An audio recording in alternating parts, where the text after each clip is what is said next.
Kaleshwaram project యాత్రకు BRS బయలుదేరింది. ఇక ఈ యాత్రకు సంబంధించిన మరింత సమాచారం మా ప్రతినిధి వంశీ అందిస్తారు.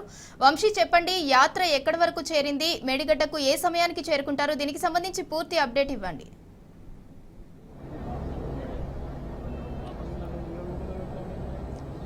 సింధురా, బీఆర్ఎస్ పార్టీ చెల్లో మేడిగడ్డ యాత్ర కొనసాగుతోంది. ప్రజెంట్ పరకాల క్రాస్ రోడ్ వద్దకు చేరుకున్నటువంటి పరిస్థితి కూడా మనం చూస్తా ఉన్నాం. ప్రజెంట్ మనం చూస్తా ఉన్నాం బీఆర్ఎస్ పార్టీకి చెందినటువంటి నాయకులందరూ కూడా బస్సులలో ఈరోజు ఉదయం బయలుదేరినటువంటి పరిస్థితి కూడా మనం చూస్తా ఉన్నాం. యాత్ర అనేది విజయవంతంగా కొనసాగుతూ ఉంది. కాసేపట్లో ఏదైతే భూపాలపల్లికి చేరుకున్న తర్వాత అక్కడి నుంచి మేడిగడ్డకు చేరుకునే అవకాశం ఉంది. ప్రజెంట్ మనం పరకాల క్రాస్ రోడ్స్ వద్ద ఉన్నటువంటి పరిస్థితి కూడా మనం చూస్తా ఉన్నాము. కాంగ్రెస్ పార్టీ అటు కాళేశ్వరం ప్రాజెక్టు పైన చేస్తున్నటువంటి అసత్య ప్రచారాలకు సంబంధించి కూడా తిప్పికొట్టడానికి కావచ్చు, దాంతోపాటుగా వాస్తవాలను ప్రజలకు తెలియజేయడానికి ఈ యాత్రను చేపట్టినటువంటి పరిస్థితి కూడా మనం చూస్తా ఉన్నాము.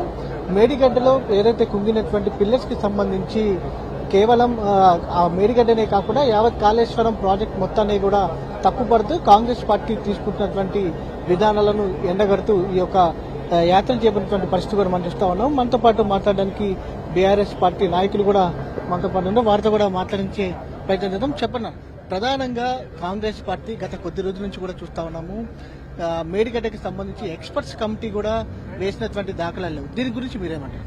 ఇప్పుడు అసెంబ్లీ సాక్షిగానే మాజీ మంత్రివర్యులు ఇరిగేషన్ శాఖ మంత్రిగా పనిచేసిన హరీష్ రావు గారు ఒకవైపు, పార్టీ వర్కింగ్ ప్రెసిడెంట్ కేటీఆర్ గారు ఒకవైపు అందరూ కూడా పార్టీ నాయకత్వం అంతా మీకు దమ్ము ధైర్యం ఉంటే కాళేశ్వరంలో జరిగినటువంటి దాన్ని ఏదైనా ఉంటే దాన్ని బయట పెట్టని చెప్పేసి అసెంబ్లీ సాక్షిగా చెప్పినాం.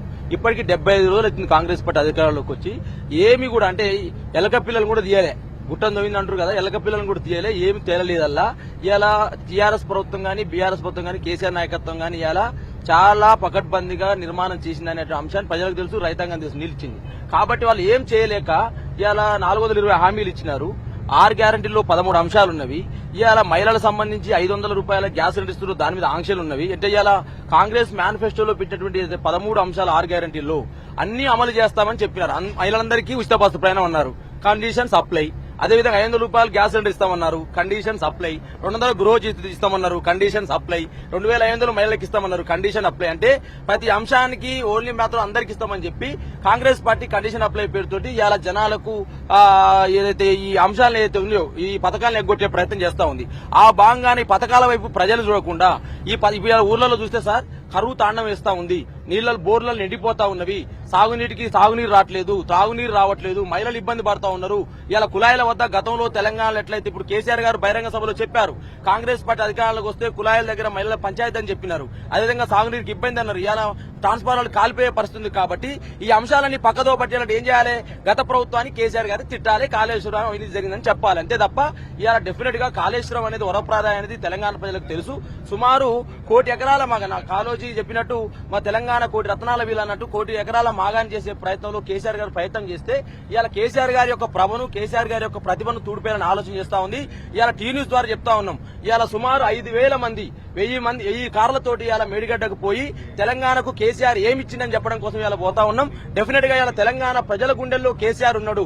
నీ మకిలి చేష్టలతో, రేవంత్ రెడ్డి మకిలి చేష్టలతోటి, మకిలి మాటలతోటి, ఇష్టం వచ్చిన మాటలతోటి తెలంగాణ ప్రజల హృదయాల్లో కేసీఆర్ తుడిపేయాలంటే తుడిపేయలేవురా బిడ్డ. ఇవాళ నీ మాటల ద్వారా తుడిపేయాలనుకుంటున్నావు, నీ మాటల ద్వారా తుడిపేయలేవు. కేసీఆర్ గారు తెలంగాణ ప్రజల గుండెల్లో, రైతాంగం గుండెల్లో, మహిళల గుండెల్లో, విద్యార్థుల గుండెల్లో, యువతల గుండెల్లో ఉన్నారు. ఇవాళ నీ యొక్క అరాచకపు చేష్టల్ని చెప్పడం కోసం ఇవాళ మేడిగడ్డకు మా బృందం అంతా బయలుదేరింది.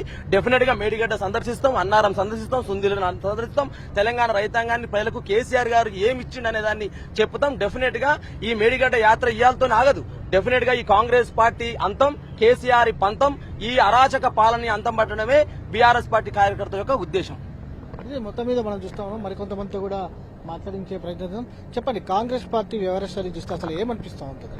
అంటే ఒక దుర్మార్గంగా వ్యవహరిస్తుంది. నేను ఇంతకుముందు కూడా చెప్పినట్టు కాంగ్రెస్ పార్టీ వచ్చింది, వాళ్లకు అధికారాన్ని ఇచ్చింది, వాళ్ళు చెప్పిన అబద్దాలు 420 అబద్దాలు నమ్మి అధికారం ఇచ్చిండ్రు. వాళ్ళు ఒక్కటి కూడా దాని మీద ఫోకస్ పెట్టకుండా ఎంక్వైరీల పేరుతోటి ఇంకే రకరకాల మంచిని కేసీఆర్ చేసిన ప్రతి మంచి పనిని చెడ్డగా చూపెట్టే ఒక దుర్మార్గమైన కుట్ర ఈ కాంగ్రెస్ పార్టీ చూపెడుతుంది. కాబట్టి కాంగ్రెస్ పార్టీ చేసిన అవకతవకలు ఏం చేసింది ఇక్కడ, ఇప్పుడు ఎలా కుట్రలు పండుతుంది, ఎందుకు నీళ్లు ఇవ్వలేకపోతుంది, ఎందుకు రిపేర్ చేయలేకపోతుందని చూపెట్టి కేసీఆర్ గారు చేసిన ఒక గొప్ప ప్రాజెక్టుని, ఈ ప్రపంచమే గర్విస్తున్న ఒక గొప్ప ప్రాజెక్టుని, పాతాల గంగని పైకి తీసుకొచ్చి తెలంగాణ రైతుల కన్నీళ్లు తుడిచిన ప్రాజెక్టుని ఇది తప్పుడు ప్రాజెక్టుగా చూపింటే ఒక దుర్మార్గ చర్యని ఖండియడానికి, ప్రజలకు వాస్తవాలు తీసుకుపోవడానికి చిన్నదాది ప్రాజెక్టు మొత్తం ఏదో పెద్ద తప్పు జరిగింది, పెద్ద గ్లోబల్ ప్రచారం చేస్తూ ప్రజల్ని మభ్యపెట్టాలని, ఇచ్చిన హామీలను గ్యారంటీలను పక్కపు పట్టించడానికి ఇదొక నాటకం ఆడుతున్నారు కాంగ్రెస్ పార్టీ వాళ్ళు. ఇలా నాటకాన్ని బట్టబయలు చేసి, వీళ్ళు చేస్తున్న కుట్రలను బట్టబయలు చేసి తెలంగాణ సమాజాన్ని ఇగో కేసీఆర్ గారు ఇంత మంచిగా చేస్తే ఇగో ఇంత ఇబ్బంది పెడుతున్నారు, మీకు నీళ్లు రాకుండా కుట్ర పండుతున్నారు, మీకు నీళ్లు ఇవ్వకుండా కుట్ర పండుతున్నారు, ఎండిన పొలాలు ఆ రోజు కేసీఆర్ గారు తడిపారు. ఎంత బ్రహ్మాండంగా ఎన్ని కోట్ల టన్నుల ధాన్యం వచ్చిందో మనం ప్రపంచానికే అన్నం పెట్టే స్థాయిలో మనం వెళ్ళాము. కాబట్టి ఈ కుట్రల్ని ఛేదించడానికే, ప్రతి విషయాన్ని క్లియర్ గా కళ్ళకు కట్టినట్టు చూపెట్టడానికే ఈ పర్యటన. ఇదేదో రాజకీయ పర్యటన కాదు, ఇదేదో యుద్ధం చేసే పర్యటన కాదు. ఇది వాస్తవాలని కేసీఆర్ గారిని తప్పు వ్యక్తిగా చూపెడుతున్న ఈ దొంగ ప్రభుత్వాన్ని గద్దెదించడానికి ఇది మాకు ఉపయోగపడుతుంది. ఇది వాస్తవాలు ప్రజలకు కూడా తెలియజేయడానికే ఈ యొక్క మేడిగడ్డ యాత్ర వెళ్తున్నాం. మరో పక్క చూస్తా ఉన్నాం, ఈ నెలాఖరు దాటితే రైతులకు నీళ్లు ఇవ్వడానికి అవకాశం ఉండదని కూడా ఇప్పటికీ అధికారులు చెప్తా ఉన్నారు. అయినా కూడా కాంగ్రెస్ ప్రభుత్వం స్పందించినటువంటి దాఖలాలు మనకు కనిపించలేదు. దీని గురించి ఏమంటారు? ఇప్పుడు అదే రైతులందరూ కూడా ఎదురు చూసేది అదే. ఎంతసేపు వీళ్ళు కాళేశ్వరంపై కాంగ్రెస్ విష ప్రచారం, ఆ తర్వాత బీఆర్ఎస్ మీద ఒక ఎట్లా బదలాం చేద్దాం బీఆర్ఎస్ ని, ఇది తప్ప రేపు రైతులకు నీళ్లు ఎట్లిద్దాం. ఇప్పుడు పరిస్థితి ఏముంది, ఎండాకాలము, ఈ మొత్తం ఈ రబీ కాలంలో మనం ఏ రకంగా వ్యవసాయాన్ని ఆదుకుందాము, రైతులు ఏ రకమైన పరిస్థితులలో ఈ రోజు బోర్లలో నీళ్లందక, కాలువల కింద నీళ్లందక ఇవాళ అన్నమో రామచంద్ర అన్నట్టు ప్రజలుంటే, రైతులుంటే రైతులకు ఏం కావాలనో చెప్పకుండా వారి రాజకీయానికి ఏం కావాలి, ఆయన రాజకీయ పదవి స్థిరత్వం కోసం ఆయన సీఎం సీటు మీద ఎవరు వ్యతిరేకం రాకుండా చూసుకోవడానికి బీఆర్ఎస్ పార్టీని బూచిగా చూపిస్తూ, మమ్మల్ని బూచిగా చూపిస్తూ, కాళేశ్వరం బూచిగా చూపిస్తూ టైంపాస్ కార్యక్రమాలు చేస్తా ఉన్నారు. ఇవాళ కాంగ్రెస్ పార్టీ వ్యవహార తీరు, మనకు కాళేశ్వరం కట్టేటప్పుడే ఆ రోజు మహారాష్ట్ర ముఖ్యమంత్రికి కిరణ్ కుమార్ రెడ్డి కాదా లెటర్ రాసింది గవర్నమెంట్కి వెళ్ళి.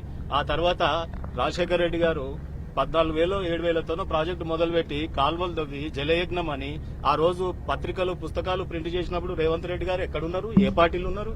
ఆ పుస్తకాలు ముద్రించిన పార్టీలనే కదా ఉన్నది ఆయన. సో మరి ఆ రోజు అట్లా మాట్లాడి, ఆ తర్వాత ఇవాళ మీరు కేఆర్ఎంపీకి లెటర్ రాసి మన హక్కులన్నీ వదులుకొని ఇవాళ నువ్వు నాటకాలు ఆడుతూ ఈ రకంగా మొత్తం ప్రాజెక్టుల మీద గానీ, జలదోపిల్లో గానీ, లేదా ప్రాజెక్టుల విషయంలో నీకు అసలు అవగాహనే లేదు. ఇవాళ నీకు మెట్రిక్ టన్నులు అంటే తెలియదు, ఇవాళ టీఎంసీలు అంటే తెలియదు, మెగావాట్లు అంటే తెలియదు. నువ్వు కేసీఆర్ గారి గురించి మాట్లాడతావు. ఇవాళ ఏ సామాన్య ప్రజలైనా తెలంగాణ రాష్ట్ర పోరాటంలో ప్రైమరీ స్కూల్లో పోయి 7th క్లాస్ పిల్లగారిని అడిగినా ఏం నీళ్లలో ఎంత వాటా మనకు అన్యాయం జరిగింది, కరెంటులో ఏం జరిగింది, అందుకే కదా తెలంగాణ పోరాటం కేసీఆర్ గారి నాయకత్వంలో తెచ్చుకున్నాం. దాన్ని ఈ రోజు రాక నీకేదో కోతికి కొబ్బరి చిప్ప దొరికినట్టు ప్రభుత్వంలో నీకు ముఖ్యమంత్రి పదవి రాగానే ఇవాళ కేసీఆర్ లాంటి నాయకుడిని తిట్టడం, టీఆర్ఎస్ ప్రభుత్వం చేసిన పనుల్ని బదనాం చేసి ప్రజల ముందు పెట్టడం, ఇదే ఉన్నదా? చెయ్యి, నీకు దమ్ముంటే రేపు రైతులకు నీళ్లు ఎట్లిస్తావు, ఏ రకంగా నువ్వు ముందుకు పోతావు? నీ కార్యక్రమాలన్నీ ఈ రోజు అబద్దాలే కదా. ఇవాళ మేము మాట్లాడినప్పుడు మేము చెప్పినాం, నీ స్కీమ్ గానీ, నీ అభివృద్ధి కార్యక్రమాలు గానీ ఒక్కటి కూడా లేవు ఈ రోజు వరకు నీ మీటింగ్లలో. కాబట్టి రేవంత్ రెడ్డి గారు ఇక మానుకో చిల్లర రాజకీయాలు, తెలంగాణ ప్రజలకు నచ్చదు. ఇది కొట్లాడి తెచ్చుకున్న తెలంగాణలో నువ్వు ఏం చేస్తావు రాబోయే కాలంలో, నువ్వు ఆ పని చూపించు, నీ పనితీరు చూపించు, నీ పనిని ఎట్లా మరుగుకుంటావో ప్రజల ముందు అక్కడ చూపించు నీ మగతనం అనేది మేము మాట్లాడతాం. ఇది మొత్తం మీద కాంగ్రెస్ పార్టీ కుట్రలను పట్టబయలు చేయడానికి అటు బీఆర్ఎస్ పార్టీ మేడిగడ్డ యాత్ర చేపట్టిందని కూడా మనం చెప్పుకోవచ్చు. తెలంగాణ ప్రజలకు కాళేశ్వరం వరప్రధానిగా ఎలా అయిందనేది కూడా ప్రజలకు ఏదైతే ఈ యాత్ర ద్వారా వివరించనున్నారు. వార్త స్టూడియో.